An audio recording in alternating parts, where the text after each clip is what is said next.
So I really wonder how or what they're even looking for there. They've not stipulated that criteria at all, Scott. They just said based on gaming community involvement, which could be, just posting dies of cringe in a Twitch chat constantly, which is what most of people over on Twitch do. Hey, we got some news. The two-timer is in the news this week, and he's got 2 pieces of news for us. That's the segue I wanted to do. Yes, 2 pieces. You did right. You nailed that. So first of all, his legal proceedings with Twitch are concluded.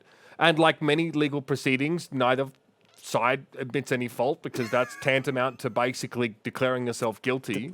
It's like the Superman meme. They're both pointing at each other. Yeah, okay. I mean, so great. All right, so what started as a nothing burger, what was a nothing burger all the way through, now remains a nothing burger. Right, so yeah, no party admits to any wrongdoing. Shocking. Fair enough. I would have thought, honestly, you could have asked me 5 years in the future what was going on with this if nothing had happened. I'd be like, I don't fucking know. Some with Doc, I don't know. Very, very tight-lipped about it all, actually. And, it's quite remarkable that something like this, I've been told, it's been implied to me by certain quote-unquote people in the know that they do know what it is and they can't say what it is. So, obviously, well, I don't know. All I'm trying to say is that it seems like it could have been quite serious here.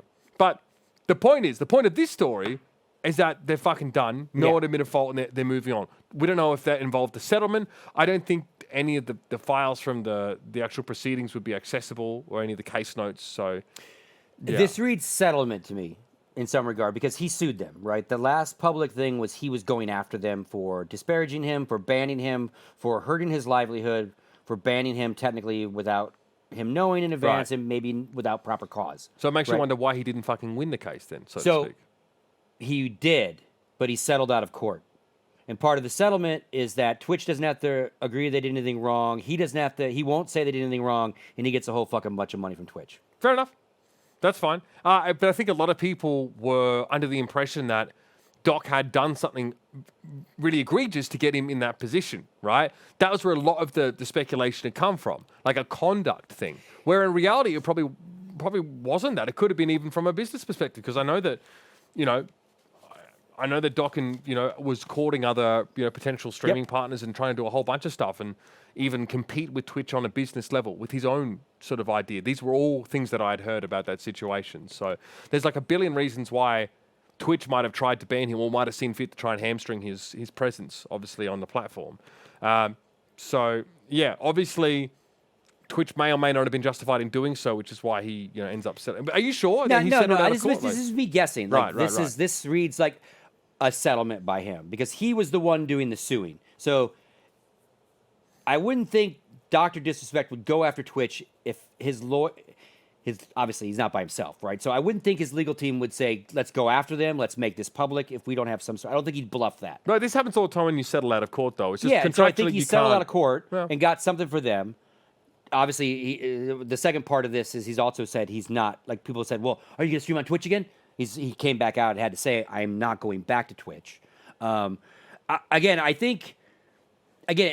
Without knowing, again, why he got banned, it's also like whatever he did could be egregious, but might still not be a contract violation to the agreement he has with Twitch. Could have done a very bad human being thing that did not break a contract. And Twitch decided to act on a moral basis that they had no right to... Again, most platforms have embarrassment and scandal release clauses. About, like, there's a conversation about he was pitting Mixer against Twitch. Right. As an independent contractor, that's not illegal. He's not an employee. He's not, sure. So if they got pissed and their retribution was to ban him, that would have been an illegal action. Right? That's an illegal punishment because they breached their own contract they signed with him because that's not a clause they can enact, right? There's probably a morals clause in that contract. I think we probably even have one in our partnership agreement. Sure. Right? But even that would have to be... I don't know. I don't know what it would be. Well, I don't know if it would be something so egregious that we all wouldn't know about it. That would stay hidden. So that's why it leads me to believe it was more of a business thing and not a human thing. If that makes sense. It wouldn't shock me, especially considering the ambitions that the Doc has had. I definitely thought that he would try and threaten Twitch from a business standpoint.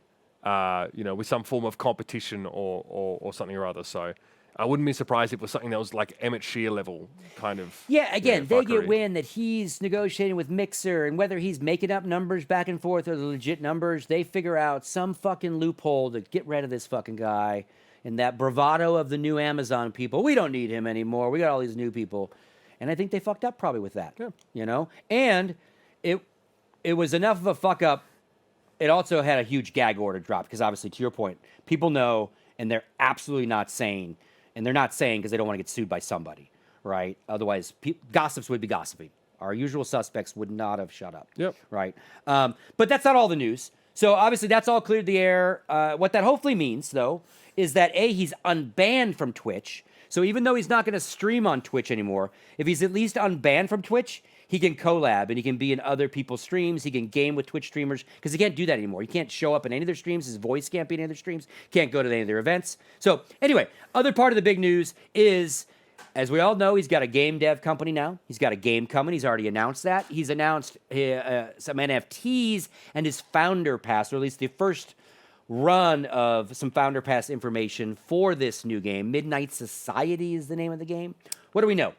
Yeah, not a lot. Obviously, essentially this, yes, I think the headline kind of positions it as like your run-of-the-mill NFT, the ones we usually sort of roll our eyes at kind of thing, but it's more like a pre-order kind of thing. Like, how you get like a founder's pack, right? Yep. In game. Okay. You might like pre-order the game in advance and you get all this stuff like when the game releases. It's probably more like that. I guess maybe the token, there's a token that represents it. But essentially, yeah, it's a founder's pass that has no impact on the game, which is something that you don't often actually see in NFT games. Most NFT games are actually like, it's pay to win kind of impact in those games. So you get a profile picture in game, I guess, and a few other things as well. So voting rights on game features is like an often NFT one. It's like a governance token in a DAO, which is like decentralized autonomous organization. So it's pretty common for those to be attached to NFTs.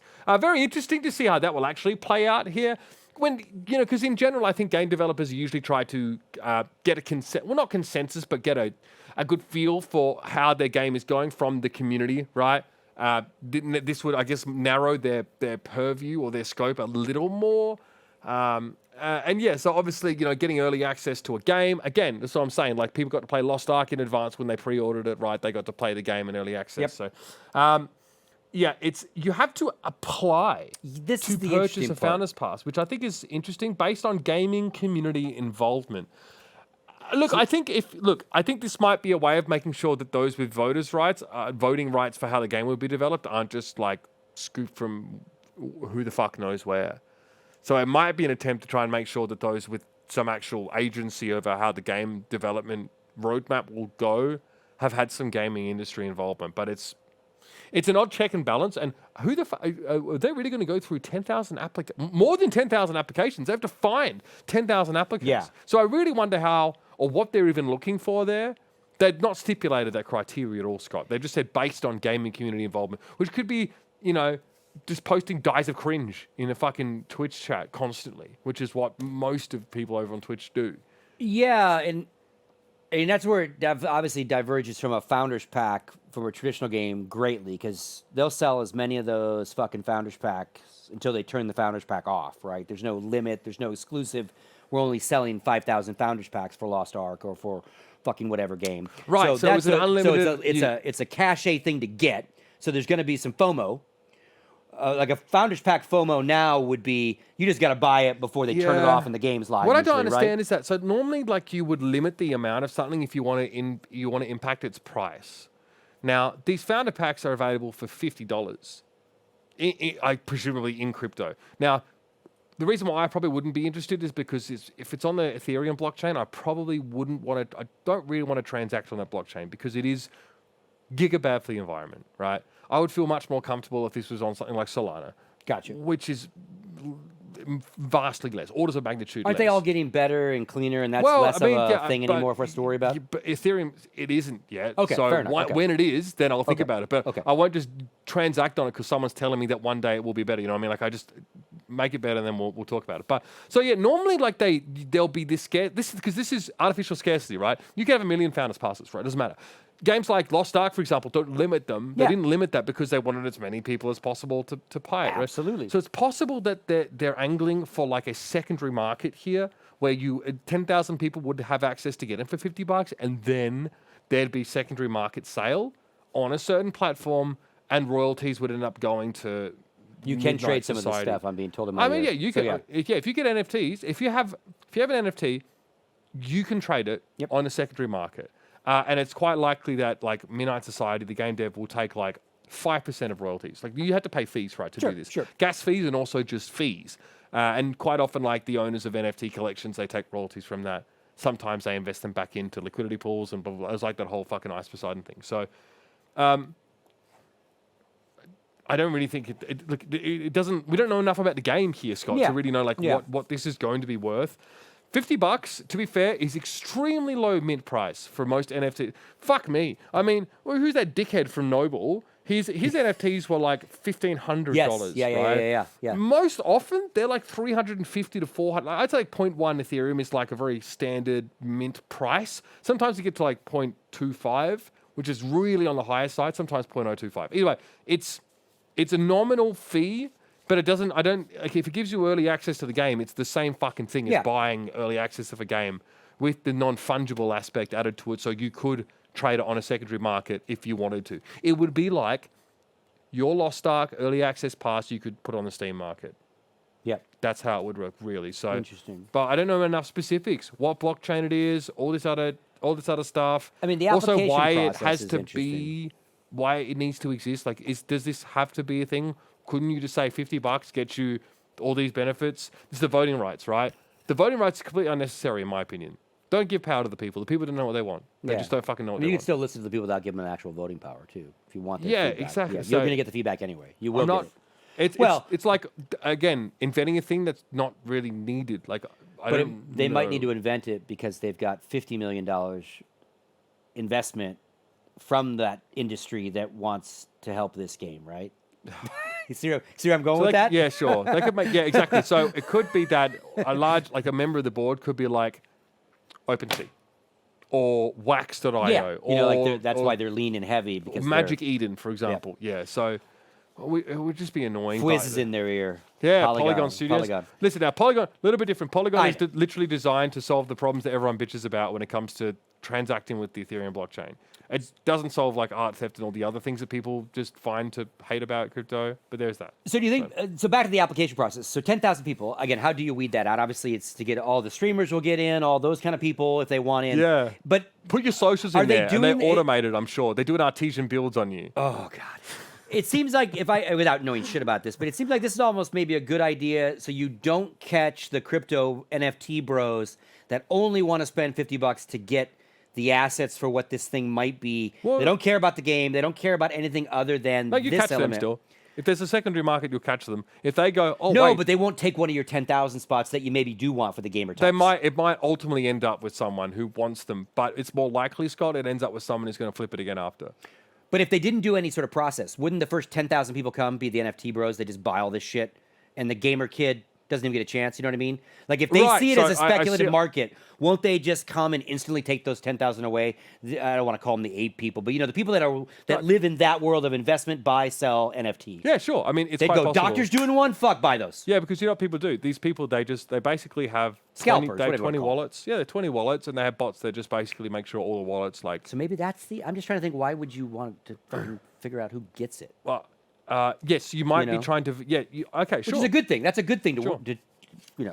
I'd just be interested. Yeah, I think. I don't know how you. I don't know how they would. Yeah, like vet these people. Is there a quiz you have to take? Do you have to? Is it like where you got your esports certification card? It's a fucking capture. Maybe it's the esports certification card from a couple years ago. Oh my God. 5. Okay. So no one's going to. 2 players get on a bus, leaving the hotel at 9 a.m. One has a media call time at 10:30. No. All right.